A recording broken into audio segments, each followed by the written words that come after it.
3। नमस्कार दोस्तों, मैं आपका दोस्त सी कृष्णा गोपाल पुनः आपके सामने एक नया डिस्कशन लेके आए हैं। दोस्तों, आज हम बात करेंगे सर्वे और सर्च के बारे में। जो सर्वे और सर्च के बारे में हम बात कर रहे हैं, वो आज हम इनकम टैक्स के बारे में ही बात कर रहे हैं। दोस्तों, एग्ज़ाम में क्वेश्चन आता है सर्च और सर्वे से रिलेटेड, तो उसमें क्या स्टूडेंट है वो कन्फ्यूज़ हो जाते हैं। तो उसमें जो क्वेश्चन है उसका हम बाद में बताऊँगा। लेकिन उससे पहले मैं आपको प्रोविज़न थोड़े से बता रहा हूँ। हम इतना डीपली नहीं जाके जो क्वेश्चन एग्ज़ाम में फर्स्ट ईयर में पूछा गया है और जो आगे पूछ सकते हैं, उससे रिलेटेड ही मैं बता रहा हूँ। देखो दोस्तों, सर्वे है वो जिस प्लेस में बिज़नेस और प्रोफ़ेशन हो रहा है, उसके बिज़नेस आवर के दौरान कभी भी हो सकता है। और उससे रिलेटेड बिज़नेस या प्रोफ़ेशन से रिलेटेड कोई बुक्स ऑफ अकाउंट अगर कहीं दूसरी जगह पे रखे हुए हैं, तो उसके लिए भी टाइम है वो आफ्टर सनराइज़ और बिफोर सनसेट हो सकता है।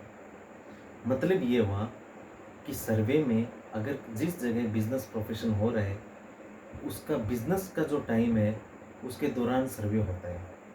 तो एक एग्ज़ाम्पल लेते हैं, जैसे 5 स्टार होटल है, तो उसका बिज़नेस आवर है, वो 24/7 रहता है। तो होटल का सर्वे है, वो कभी भी किया जा सकता है। लेकिन एक मान लीजिए एक बिज़नेसमैन है, जो अपना 9 से 5 मान लीजिए उसका वर्किंग टाइम है, तो वो सर्वे है, वो उसके बिज़नेस आवर के दौरान ही हो सकता है।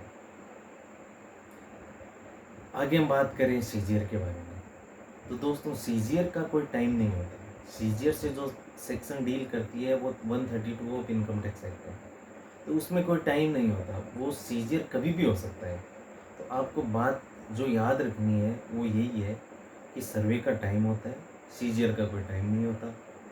सर्वे है, वो जहाँ पे एसएससी का बिज़नेस प्रोफेशन हो रहा है, उसके बिज़नेस टाइम के दौरान कभी भी सर्वे हो सकता है। और उसका कोई बुक्स ऑफ अकाउंट अगर दूसरे प्लेस पे रखा गया है, तो उसका आफ्टर सनराइज़ बिफोर सनसेट ही हो सकता है। तो एग्ज़ाम में जो क्वेश्चन आया, एक तो ये है कि 5 स्टार होटल है, तो उसका सर्वे कब तक हो सकता है? तो 5 स्टार होटल का जो बिज़नेस टाइम है, वो 24 रहता है। तो उसके 24 के दौरान कभी भी सर्वे किया जा सकता है। और एक क्वेश्चन ये भी आया कि मान लीजिए एक एसएससी है जो मनी लॉन्ड्रिंग का काम कर रहा है और वो अपने घर से कर रहा है, तो उस केस में सर्वे कब हो सकता है? तो अगर वो अपने घर से कर रहा है, तो घर का तो कोई बिज़नेस आवर होता नहीं है, तो उसके दौरान भी जो सर्वे है, वो आफ्टर सनराइज़ और बिफोर सनसेट ही किया जा सकता है। तो दोस्तों, मेरा पर्पज़ यही है कि मैं आपको एग्ज़ाम से रिलेटेड छोटी-छोटी हैक्स बताता रहूँ, ताकि ताकि आपके एग्ज़ाम में ये चीज़ काम आ सके। मैं आगे भी ऐसे छोटे-छोटे कंसेप्ट आके आपके सामने लाता रहूँगा। मैं पहले इनकम टैक्स के बारे में ही बात करूँगा।